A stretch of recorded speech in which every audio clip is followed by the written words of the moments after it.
నిజామాబాద్ జిల్లా సిరికొండ మండల కేంద్రంలో గల ఆదర్శ పాఠశాల విద్యార్థి ఈ అనుదీప్ ఈ నెల 13న ఢిల్లీలోని నేషనల్ స్పోర్ట్స్ అకాడమీ ఆధ్వర్యంలో నిర్వహించిన 5 కిలోమీటర్ల పరుగు పందెంలో మొదటి స్థానం పొంది బంగారు పతకం సాధించినట్లు, 5 కిలోమీటర్ల మారథాన్ రేస్ పోటీలో మొదటి స్థానం, 3 కిలోమీటర్ల పరుగు పందెంలో రెండవ స్థానం సాధించినట్లు PET Kishan in charge principal K గంగాప్రసాద్లు తెలిపారు.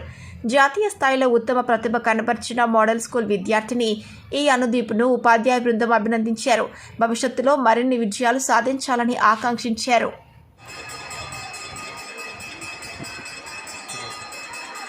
ఈ నెల 13న ఢిల్లీలో జరిగినటువంటి ఇండియన్ నేషనల్ స్పోర్ట్స్ అసోసియేషన్ ఆధ్వర్యంలో నిర్వహించిన పరుగు పందెంలో 5 కిలోమీటర్ల పరుగు పందెంలో ప్రథమ స్థానంలోను, 3 కిలోమీటర్ల పరుగు పందెంలో ద్వితీయ స్థానంలోను మరియు 5 కిలోమీటర్ల హాఫ్ మారథాన్లో కూడా ప్రథమ స్థానంలో, 3 ఈవెంట్లలో కలిసి రెండింటిలో ప్రథమ స్థానంలో, ఒక దాంట్లో ద్వితీయ స్థానంలో నిలిచి ఓవరాల్ భారతదేశంలో మొదటి స్థానంలో నిలిచినటువంటి మా కళాశాల విద్యార్థి అయినటువంటి ఆదర్శ పాఠశాల సిరికొండ కళాశాల విద్యార్థి అనుదీప్ ప్రథమ స్థానంలో నిలిచి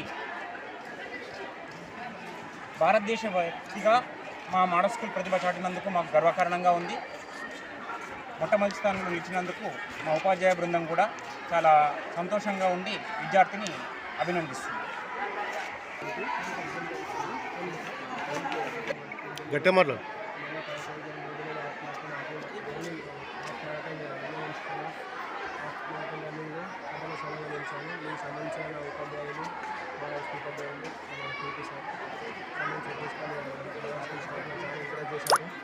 ఎంతో ఫ్యూచర్లో ఇంకా మంచి స్థాయిలో వెళ్తానని ఆశిస్తూ